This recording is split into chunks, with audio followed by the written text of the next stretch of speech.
No vídeo de hoje falaremos sobre design e usuário.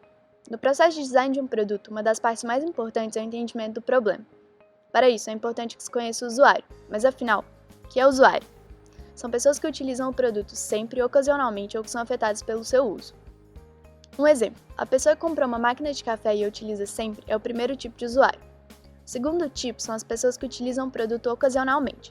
Então, a pessoa que utiliza a máquina de café em outros locais, por exemplo, em um hospital. O terceiro tipo são as pessoas que são afetadas pelo uso. A pessoa cujo trabalho é limpar a máquina, o trabalho é afetado pela maneira como os outros utilizam a máquina. Mas afinal, por que é importante conhecer seu usuário? Alguns dos principais elementos que compõem o planejamento de um produto são se ele é funcional, desejável e viável. Essas características só serão adequadas se você conhecer seu usuário. Do contrário, acabará desenvolvendo algo que ninguém usará ou não terão prazer em usar. Portanto, qualquer decisão em design deve ser feita através de observações e pesquisa, e não por preferências pessoais. Assim, garantir que você conheça as necessidades do seu usuário pode salvar tempo e dinheiro. Existe um processo de design chamado design centrado no usuário, que possui como filosofia colocar o usuário e a usabilidade à frente da estética. O usuário é o único guia para o design, e ele conhece seus objetivos e suas necessidades, e consegue proporcionar feedbacks mais eficazes. Ao contrário do que muitos pensam, design centrado no usuário não é um processo subjetivo sobre o comportamento do usuário, mas um processo que gera resultados concretos sobre o quão eficaz é o design do seu produto. Mas como conhecer seu usuário? Entrevistas, questionários e observações são ferramentas comuns de pesquisas utilizadas para entender quem são os usuários, suas necessidades, expectativas e objetivos. Em geral, são exploradas perguntas que ajudam a caracterizar nosso usuário, como quem são, o que fazem, o que gostam ou não gostam, etc. Com as informações levantadas na pesquisa, é possível definir dois conceitos muito utilizados no processo de design, que são público-alvo e persona.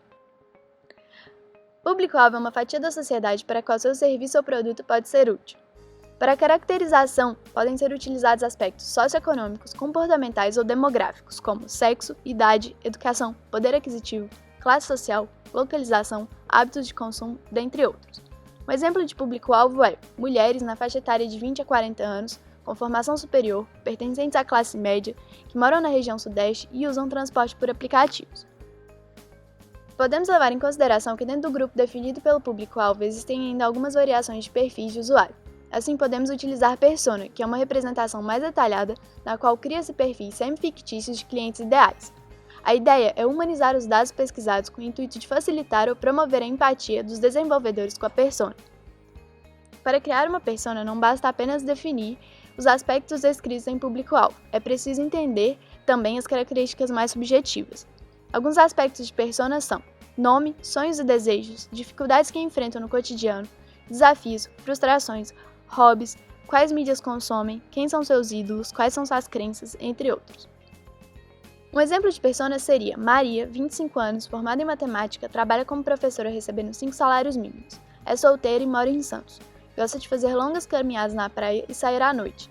Não sabe dirigir, preza pelo conforto e praticidade em meios de transporte. Suas redes sociais preferidas são Instagram e Facebook. As demais referências estão na descrição. Esse foi o conteúdo da aula de hoje. Se inscreva no canal e deixe seu like.